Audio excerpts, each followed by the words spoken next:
범죄 도시라는 마동석의 그 영화가 지금 4편까지 나왔습니다. 범죄도시 1, 범죄도시 1만 680만 정도의 사람들이 보았고, 범죄도시 2부터 4까지는 1000만 명이 넘는 사람들이 각각 그 영화를 보았습니다. 그래서 범죄도시 1부터 범죄도시 4까지 이 영화를 본 누적 관객이 4천만 명이 훨씬 넘습니다. 왜 이렇게 많은 사람들이 이 범죄 도시라는 영화에 열광을 했을까요? 그 이유는 간단합니다. 바로 악인들이 철저하게 뽑히고 부서지고 망하는 것을 통쾌하게 이 영화는 보여줍니다. 오늘 본문은 다시 한번 가롯 유다의 죽음입니다. 마태복음 27장 3절부터 10절까지를 저희가 천천히 함께 읽도록 하겠습니다. 마태복음 27장 3절부터 10절까지입니다. 시작.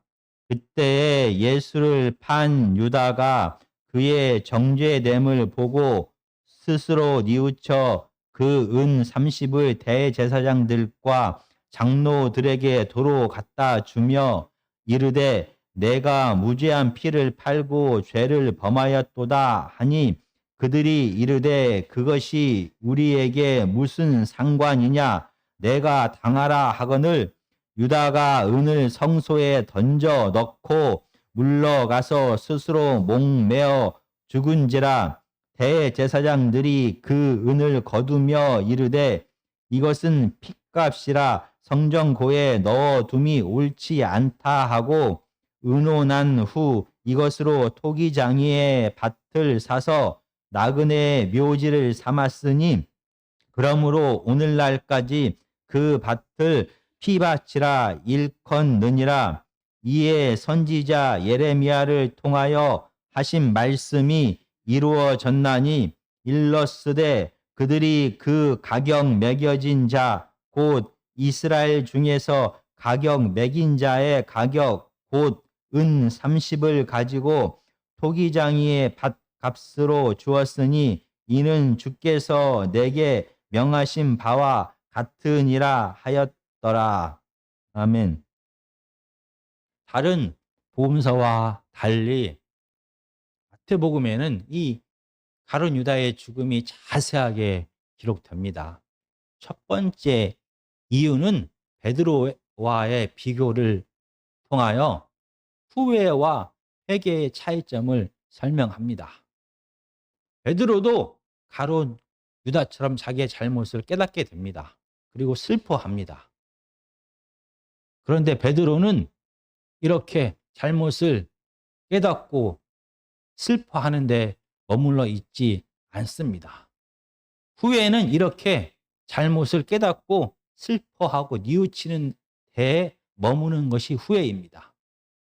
베드로는 한 걸음을 더 나아가게 됩니다. 그는 자기의 연약함과 죄를 깨닫게 되고 예수님을 바라보게 됩니다. 그리고 예수님의 사랑과 용서를 통하여 그는 회복이 됩니다. 그래서 지난날의 잘못에서 돌아서서 예수님과 함께 나머지 삶을 살아갑니다. 이것이 바로 회개인 것입니다. 그리고 마태복음이 가룟 유다의 죽음을 자세하게 기록한 두 번째 이유는 왜 예수님을 그들이 죽였는지를 드러내고자 하기 때문인 것입니다. 스가랴의 말씀을 통하여 왜 이스라엘의 지도자들이 예수 그리스도를 죽였는지를 기록합니다. 스가랴 시대에 이스라엘 백성들은 바벨론 포로에서 돌아온 포로 공동체입니다. 그러나 그들이 원하는 메시아는 권력을 휘두르는 승리와 제압하는 왕이었습니다. 그러나 하나님께서 이스라엘 백성들에게 보내실 메시아는 겸손하여 나귀를 타는 고난의 종이었습니다. 스가랴 시대의 포로 공동체처럼 예수님 당시에 이스라엘의 지도자들도, 이스라엘의 백성들도 이렇게 승리하고 그들에게 풍요를 가져다 주는 정치적인 왕을 원했습니다. 그래서 그들의 이익과 필요 때문에 예수 그리스도를 십자가에 못 박게 했다는 것입니다. 그리고 오늘은 왜 마태복음이 이렇게 가룟 유다의 죽음을 자세하게 기록했는지 세 번째 이유에 대하여 우리가 살펴보기를 원합니다. 다른 복음서와 달리 마태복음은 은30, 토기장이, 성전, 토기장이의 밭이라는 단어를 반복적으로 사용합니다. 그러면서 구약의 스가랴 예언서와 예레미야를 생각나게 하는 것입니다. 은30, 성전, 토기장이는 스가랴의 말씀을 생각나게 하고 토기장의 밭은 예레미야서를 생각나게 합니다. 그리고 이 스가랴서와 예레미야서가 공통적으로 사용되고 있는 토기장이라는 말을, 이 단어를 한꺼번에 연결해서 마태는 마치 이 두 스가랴서와 예레미야서를 하나의 본문처럼 사용합니다. 그러면서 오늘 9절에서 나온 것처럼 예레미야를 통하여 하신 말씀이 이루어졌다라고 선포를 합니다. 구체적으로 예레미야서 18장과 19장 그리고 32절의 2장의 말씀을 통하여 예레미야서를 통하여 선포된 하나님의 심판과 예레미야서를 통해 선포된 하나님의 구원이 성취되었다라는 것을 말합니다. 오늘은 그 중에서 예레미야 18장과 19장에 하나님의 심판이 어떻게 오늘 본문인 마태복음과 연결이 되는지를 살펴보고자 합니다. 가룟 유다는 자기가 무죄한 피를 흘리게 하는데 동조했다라는 것을 후회하게 됩니다. 그리고 은30을 다시 대제사장들과 장로들에게 돌려주기를 원했습니다. 그러나 유대 지도자들은 무죄한 피에 대한 저주는 내가 받아야 될 것이다 라고 말하며 이 은30을 돌려받는 것을 거부합니다. 그들의 기세에 눌려서 가룟 유다는 은30을 다시 가지고 오게 됩니다. 그리고 성전에 이것을 던지기를 원합니다. 그러나 가룟 유다는 제사장이 아니기 때문에 성전 안으로 들어갈 수가 없습니다. 그래서 성전 바깥에 있는 마당, 이스라엘의 뜰까지 가서 은30을 성전의 입구를 향하여 던지게 됩니다. 이 은30을 대제사장들은 하나님의 성전고에 넣어두는 것을 거부합니다. 그리고 이 은30으로 토기장의 밭을 사게 됩니다. 그리고 이 밭을 바로 나그네의 묘지, 이방인들의 묘지로 그들은 삼게 됩니다. 바로 이 토기장이가 예레미야의 18장과 19장을 생각나게 합니다. 오늘 우리가 좀 구체적으로 바로 예레미야 18장과 19장의 말씀을 살펴보기를 원합니다. 예레미야 18장은 구약성경 1079페이지입니다. 1079페이지, 1080페이지입니다. 예레미야 18장과 19장의 말씀을 오늘은 우리가 자세히 살펴보기를 원합니다. 1079페이지입니다. 먼저 예레미야 18장 1절부터 6절까지를 천천히 다 같이 읽도록 하겠습니다. 1079페이지 예레미야 18장 1절부터 16절까지입니다. 시작. 여호와께로부터 예레미야에게 임한 말씀에 이르시되 너는 일어나 토기장이의 집으로 내려가라. 내가 거기에서 내 말을 내게 들려주리라 하시기로 내가 토기장이의 집으로 내려가서 본즉 그가 농로로 일을 하는데 진흙으로 만든 그릇이 토기장이의 손에서 터짐에 그가 그것으로 자기 의견에 좋은 대로 다른 그릇을 만들더라. 그때 여호와의 말씀이 내게 임하니라. 이르시되 여호와의 말씀이니라. 이스라엘 족속아, 이 토기장이가 하는 것 같이 내가 능히 너희에게 행하지 못하겠느냐?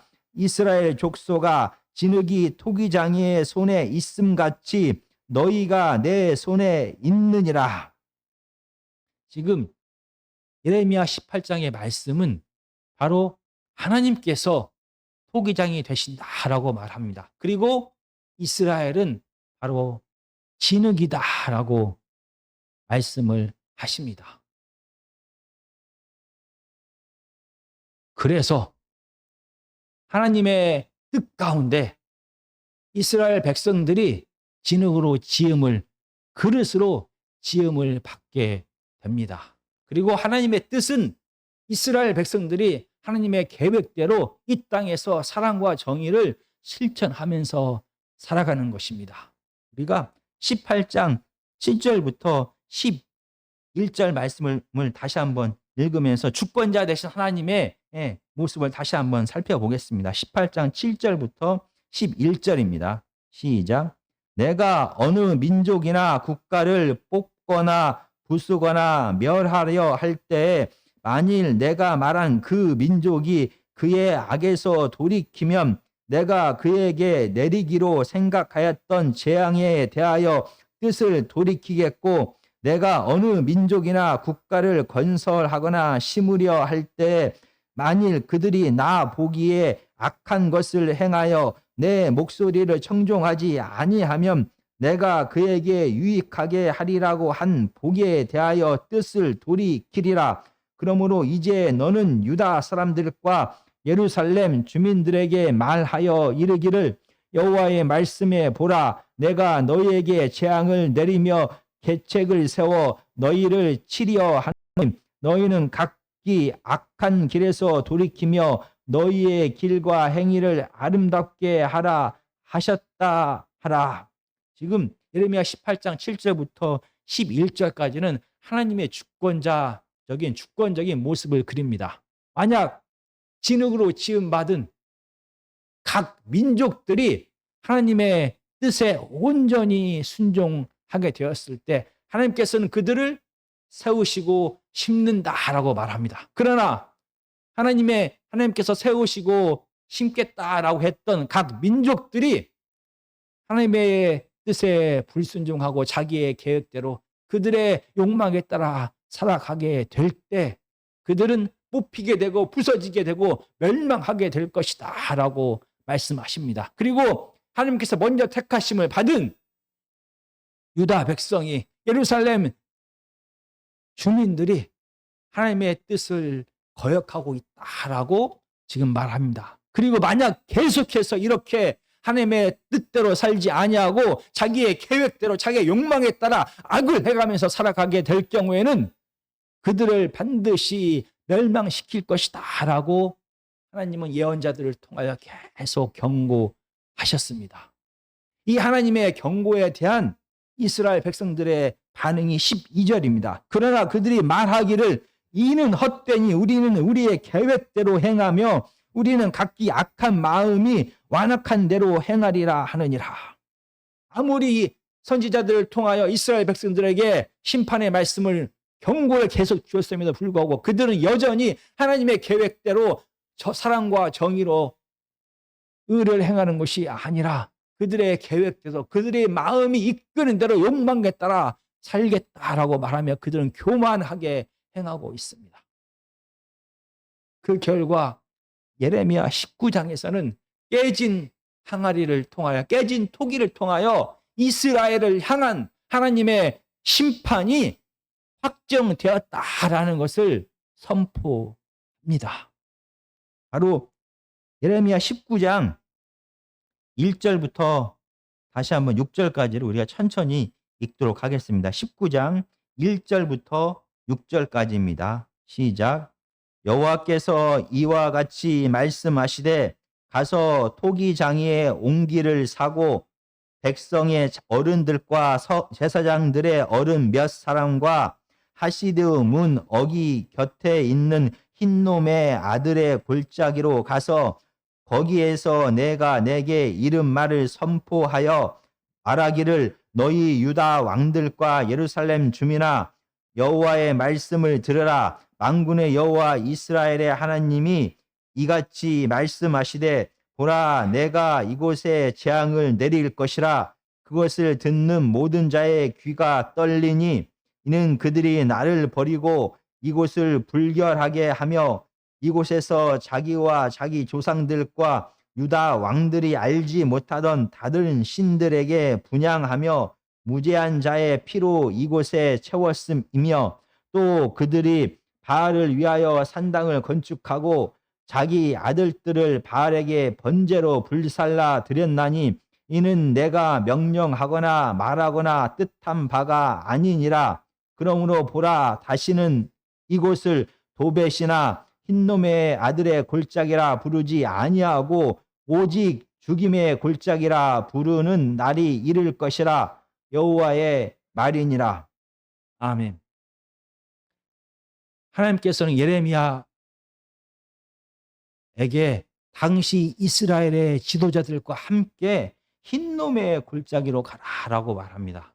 이 흰놈의 골짜기는 예루살렘 성의 남쪽에 가까운 곳에 존재합니다. 그리고 흰놈의 골짜기는 실제적으로 당시에 토기장이들이 그들이 만들다가 잘못 만드는 이 항아리를 깨서 버리는 곳이 바로 흰놈의 골짜기입니다.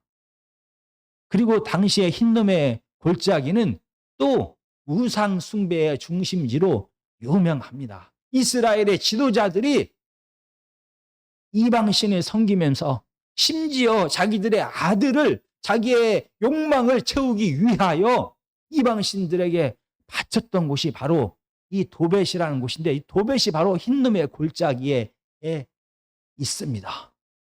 그래서 이렇게 이스라엘의 지도자들이 이스라엘 백성들이 우상을 섬기고 심지어 자기의 욕망을 위하여 자기의 승리를 위하여 자기의 풍요를 위하여 자기들의 아들들까지 바친 이 흰놈의 골짜기, 흰놈의 아들의 골짜기를 하나님께서는 우상 숭배 때문에 그들을 멸망시키겠다라고 말합니다. 그러면서 다시는 이 흰놈의 아들의 골짜기를 이 도벳을 그 이름으로 부르는 것이 아니라 죽음의 골짜기, 죽음이 가득한 곳 바로 묘지가 되게 하겠다라고 하나님은 명령하십니다.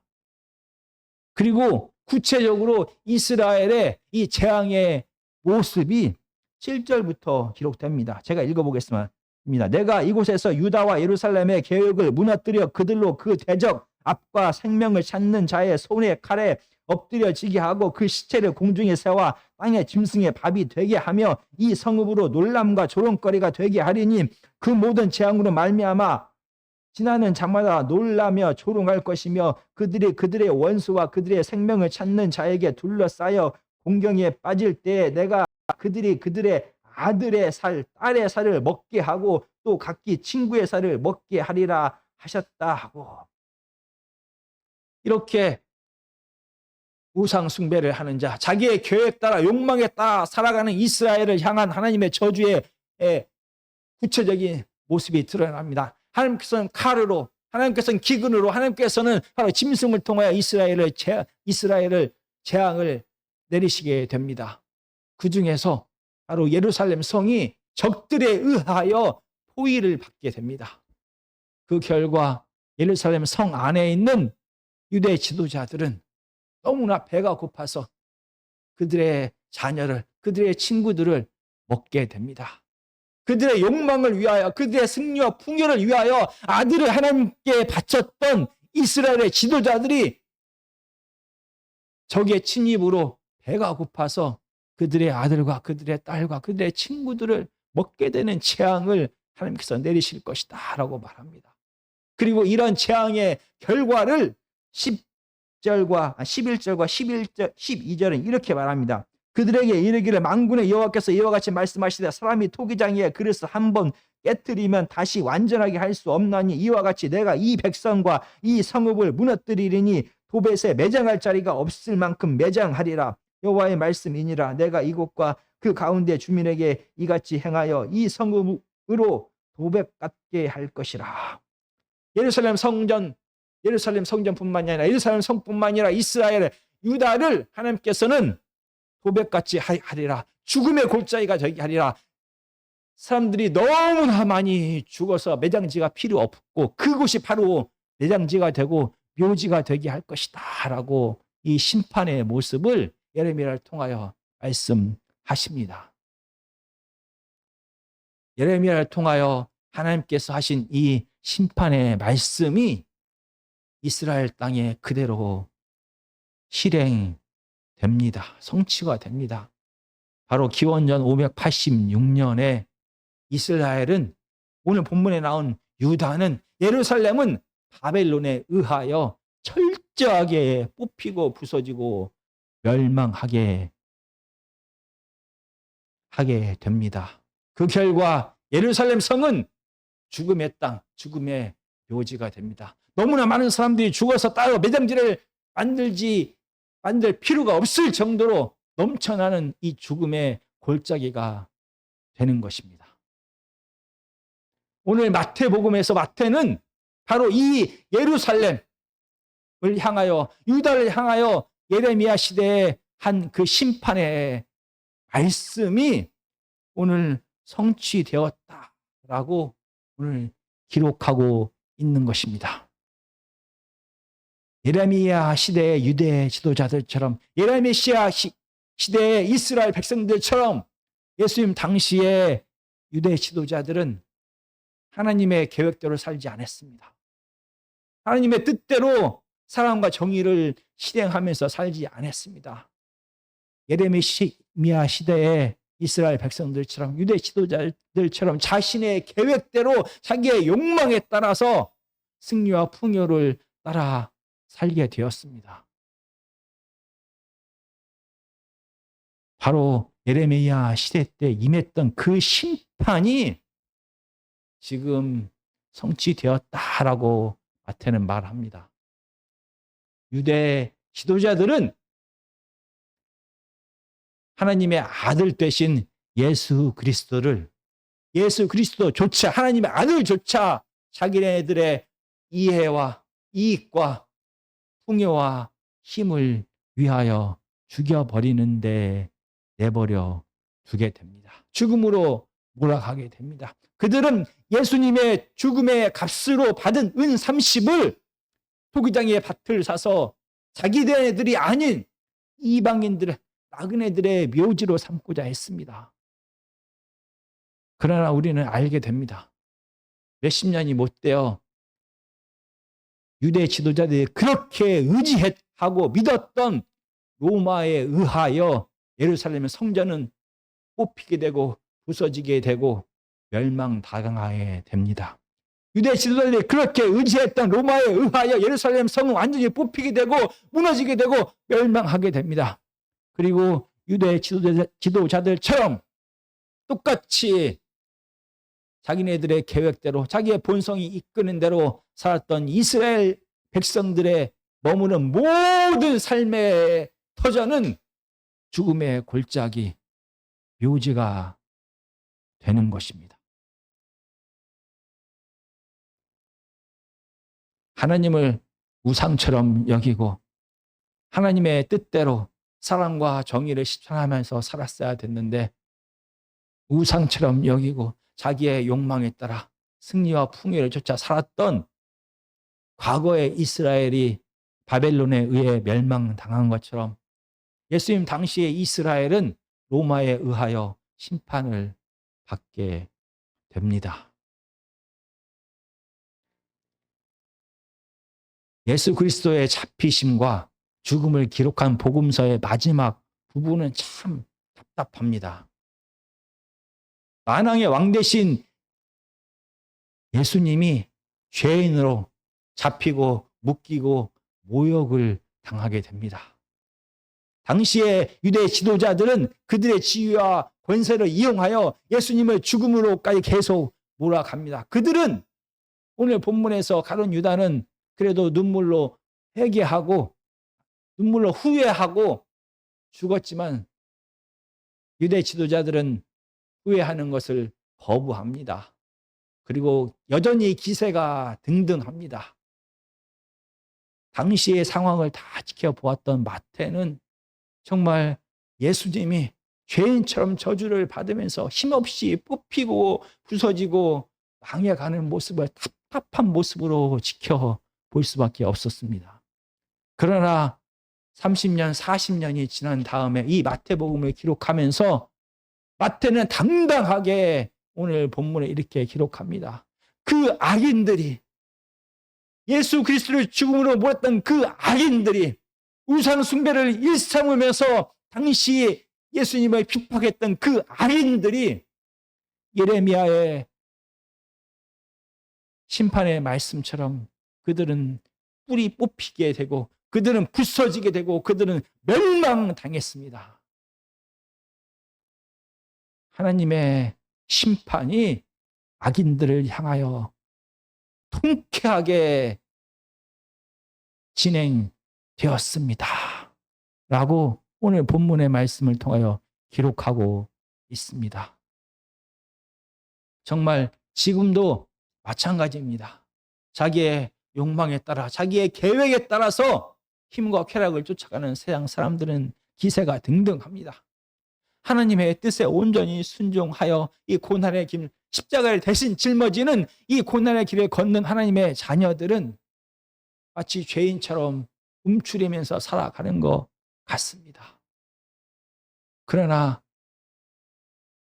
이 예수 그리스도의 죽음의 순간에도 하나님께서는 여전히 토기 장이셨습니다. 마찬가지로 지금도 여전히 하나님께서는 토기 장이요 우리는 하나님의 지음을 받은 진흙입니다. 하나님께서 여전히 이 세상을 다스리고 계십니다. 하나님의 뜻대로 순종하며 사랑하며 용서하며 인내하며 위로하며 참악하며 살아가는 하나님의 자녀들의 삶을 지켜보고 계십니다. 저희를 향하신, 온 세상을 향하신 하나님의 이 죄악을 향한 하나님의 심판은 반드시 이 땅에 이루어지게 될 것입니다. 마동석의 범죄 도시보다 더 통쾌하고 시원한 하나님의 심판이 이 죽음의 땅, 이 우상의 땅에 반드시 실행될 것입니다. 마동석보다 더 통쾌한 하나님께서 분명히 이 죄악의 문제를, 이 우상의 문제를 반드시 심판하실 것입니다. 정말 하나님의 다스림을 믿고 하나님의 뜻에 온전히 순종하는 삶을 살아가는 저와 여러분이 되기를 간절히 기도합니다. 우리가 다음 주에는 이 뽑히고 부서지고 망한 이 무덤과 같이 된 죽음의 골짜기가 어떻게 다시 세움을 받고 힘겨지고 구원을 받는지 다시 한번 살펴보도록 하겠습니다.